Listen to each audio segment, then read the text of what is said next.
ಈ ಬಾರಿಯ ಮಹಿಳಾ ಪ್ರೀಮಿಯರ್ ಲೀಗ್ನ ಮೆಗಾ ಹರಾಜಿಗೆ ವೇದಿಕೆ ಸಜ್ಜಾಗಿದೆ. ನವೆಂಬರ್ 27ರಂದು ನಡೆಯಲಿರುವ ಈ ಮೆಗಾ ಹರಾಜಿನಲ್ಲಿ ಒಟ್ಟು 277 ಜನ ಆಟಗಾರ್ತಿಯರು ಭಾಗವಹಿಸಲಿದ್ದಾರೆ.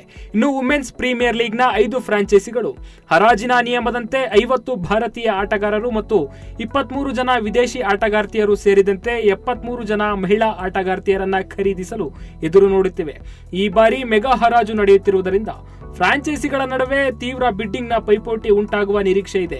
ಈ ಬಾರಿ ಭಾರತ ಮಹಿಳಾ ತಂಡ ವಿಶ್ವಕಪ್ ಗರಿ ಮುಡಿಗೇರಿಸಿಕೊಂಡ ಹಿನ್ನೆಲೆ ಫ್ರಾಂಚೈಸಿಗಳ ಕಣ್ಣು ಸ್ವದೇಶಿ ಆಟಗಾರ್ತಿಯರ ಮೇಲೆ ನೆಟ್ಟಿದೆ. ಬಿಡ್ಡಿಂಗ್ನಲ್ಲಿ ದೊಡ್ಡ ಮೊತ್ತಕ್ಕೆ ಸೇಲ್ ಆಗುವ ಟಾಪ್ 10 ಆಟಗಾರ್ತಿಯರನ್ನ ನೋಡುವುದಾದರೆ ಮೊದಲನೆಯದಾಗಿ Harleen Deol, Renuka Singh, Laura Wolvaardt, Sophie Ecclestone, Sophie Devine, Amelia Kerr, Sneha Rana, Alyssa Healy, Kranti Goud ಮತ್ತು ದೀಪ್ತಿ ಶರ್ಮಾ ಸೇರಿದಂತೆ ಅನೇಕರು ಇದ್ದಾರೆ. ಯುಪಿ ವಾರಿಯರ್ಸ್ ತಂಡ 14.5 ಕೋಟಿ ರೂಪಾಯಿಗಳೊಂದಿಗೆ ಹರಾಜಿನಲ್ಲಿ ಭಾಗಿಯಾಗುವ ಅತಿ ಹೆಚ್ಚು ಮೊತ್ತ ಹೊಂದಿರುವ ಫ್ರಾಂಚೈಸಿಯಾಗಿದೆ.